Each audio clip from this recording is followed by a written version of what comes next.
जब अजान से पहले माइक में फूक मारना बिद्दत नहीं है तो यार दुरूद पाक पढ़ना कैसे बिद्दत हो गया भाई। अस्सलातु वस्सलामु अलैका या रसूल अल्लाह व अला आलिका व अस्हाबिका या नूर अल्लाह। अल्लाहु अकबर अल्लाहु अकबर। मुआज भाई क्या हो गया? ये अजीब अजीब मुंह क्यों बना रहे हो? बिद्दत पे ये रिएक्ट ना करूँ तो क्या हंसूं मैं? बताऊं मैं तुम्हें, बिद्दत का कुछ लगता? शर्म नहीं आती दुरूद पाक को बिद्दत कह रहे हो? दानिश भाई यार क्या हो गया यार, ये कैसे बात कर रहे हैं आप? अल्लाह के बंदे अच्छे भले समझदार बंदे हैं यार अब तो और क्या करूं नादिर भाई, आपने देखा नहीं ये क्या कह रहा है? तो दानिश भाई यार ये कोई तरीका तो नहीं है ना यार समझाने का। आप छोड़ें, अब जाए मैं देख लेता हूँ माज भाई को इंशाल्लाह। नादिर भाई इसने तो तमाशा बना के रख दिया, हर चीज बिद्दत बिद्दत बिद्दत। करें आप खुद इसी से बात। और जाओ जाओ, बड़ा आया बदमाश कहीं का।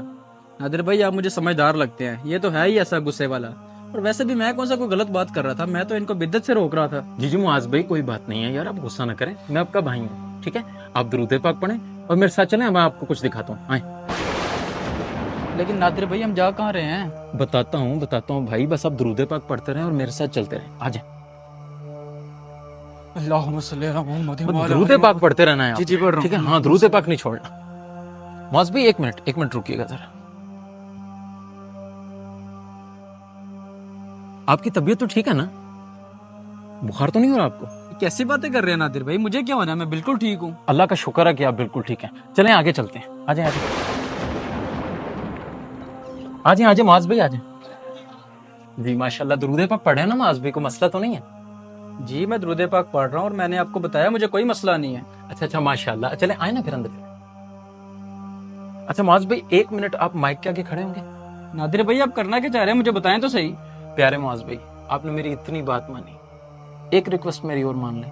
माइक का स्विच ऑफ है, सिर्फ इसके सामने खड़े होकर एक मरतबा दुरूद पाक पढ़। लो जी बस इतनी सी बात, अभी पढ़ देता हूँ। अस्सलातु वस्सलामु अला रसूलिल्लाह। मुआज भाई अभी आपने माइक पे दुरूद पाक पढ़ा है, कोई मसला तो नहीं हुआ आपको? फिर वही बात नादिर भाई, मैंने आपको बताया मुझे कोई मसला नहीं है, आप क्यों बार बार पूछ रहे हैं? यही तो मैं आपको समझाना चाह रहा हूँ भाई। हम सारे रास्ते दुरूद पाक पढ़ते हैं, कोई मसला नहीं हुआ। मस्जिद के अंदर दाखिल हुए तभी दुरूद पाक पढ़ा, कोई मसला नहीं हुआ। मस्जिद के बंद माइक पे पढ़ा, फिर भी कोई मसला नहीं हुआ। लेकिन जैसे ही अजान से पहले माइक का बटन ऑन करते हैं तो भाई ये दुरूद पाक पढ़ना बिदअत कैसे हो जाता है? मेरे भाई मसला माइक में पढ़ने से या माइक के बगैर पढ़ने से नहीं है, मसला ये है कि आप लोगों ने दुरूद पाक को अजान का हिस्सा बना दिया है। भैया यही तो मसला है, आप उस चीज का इल्जाम हमें देते हैं कि जो हमारा दावा ही नहीं। हम तो अजान से पहले दुरूद पाक पढ़ने को न फर्ज समझते हैं न वाजिब समझते हैं। ये तो एक मुस्तहब अमल है, और मुस्तहब अमल उसको कहते हैं कि जिसके करने से सवाब मिले और ना करने से गुनाह नहीं। और भाई रही बात कि हम दुरूद सलाम को अजान का हिस्सा समझते हैं या नहीं, तो आपने क्या कहा कि अजान से पहले दुरूद सलाम। जी अजान से पहले दुरूद सलाम क्यों पढ़ते हैं? तो ले मसला हल हो गया। जो चीज अजान से पहले है वो अजान का हिस्सा कैसे हो सकती है भाई? और रही बात बिदअत की, तो मेरे भाई हर बिदअत बुरी हो ये जरूरी नहीं होता। बिदअत की दो अकसाम है, एक होती है बिदअत हसना और एक होती है बिदअत सय्यिआ। बिदअत हसना उसको कहते हैं कि दीन में कोई अच्छा काम निकालना, और बिदअत सय्यिआ उसको कहते हैं कि दीन में कोई बुरा काम निकालना। यार ईमान से बताओ, क्या रसूलुल्लाह अलैहि वसल्लम के ऊपर दुरूद पाक पढ़ना क्या ये गुमराही की तरफ लेके जाता है? क्या गुनाह की तरफ लेके जाएगा दुरूद पाक? मेरे भाई अगर इस तरह आप बिदअत कहें कि ये चीजें बिदअत हैं कि जो हुजूर अलैहिस्सलाम के दौर में नहीं थी और अब हैं, तो यार मेरे भाई ये बताएं कि क्या ये माइक रसूलुल्लाह अलैहिस्सलाम के दौर में था? नहीं था ना। ये कारपेट रसूलुल्लाह अलैहिस्सलाम के दौर में क्या मसाजिद में बिछाए जाते थे? ये कुमकुमे, ये चिरागा, ये पंखे, क्या ये रसूलुल्लाह अलैहिस्सलाम के दौर में थे? नहीं थे ना। अब हो सकता है आपके ज़हन में ये आए कि यार ये तो दीन से ताल्लुक नहीं रखती, ये तो दुनियावी चीजें हैं, ये तो जरूरत है। तो मेरे भाई ये मस्जिद तो रसूलुल्लाह अलैहिस्सलाम के दौर में कच्ची होती थी ना, ये मस्जिद तो दीन से है ना। क्या मस्जिद का मेहराब क्या ये रसूलुल्लाह अलैहिस्सलाम के दौर में था? नहीं था। ये मस्जिद के ऊपर जो मीनार है, ये जो गुंबद है, क्या ये रसूलुल्लाह अलैहिस्सलाम के दौर में था? नहीं था।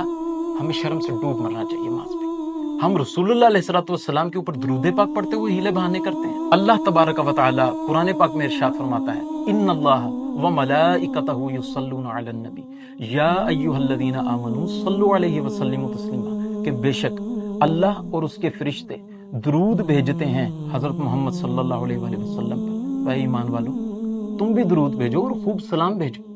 تو میرے پیارے بھائی اس میں یہ نہیں بتایا گیا کہ اذان سے پہلے بھیجو اذان سے بعد بھیجو، نماز سے پہلے بھیجو نماز سے بعد بھیجو، جبکہ آپ دیکھیں جہاں قرآن پاک میں نماز کا حکم آیا ساتھ وقت بھی بتایا گیا، جہاں روزے کا حکم آیا وہاں وقت بھی بتایا گیا، لیکن جب میرے اور آپ کے آخری نبی حضرت محمد مصطفیٰ صلی اللہ تعالی علیہ وسلم پر درود پاک پڑھنے کی باری آئی تو اللہ تبارک و تعالیٰ نے وقت کی قید نہیں لگائی۔ اور دیکھیے نماز بھائی، جب اذان سے پہلے مائک میں پھونک مارنا بدعت نہیں ہے تو یار درود پاک پڑھنا کیسے بدعت ہو گیا بھائی؟ نادر بھائی، میں آپ کا کن الفاظ میں شکریہ ادا کروں، آپ نے مجھے دنیا اور آخرت میں رسوا ہونے سے بچا لیا ہے۔ غصہ تو مجھے خود پہ ہے جو میں درود پاک پڑھنے کو بدعت سمجھتا رہا ہوں۔ یا اللہ پاک مجھے معاف فرما دیجیے۔ نادر بھائی آپ کا بہت بہت شکریہ۔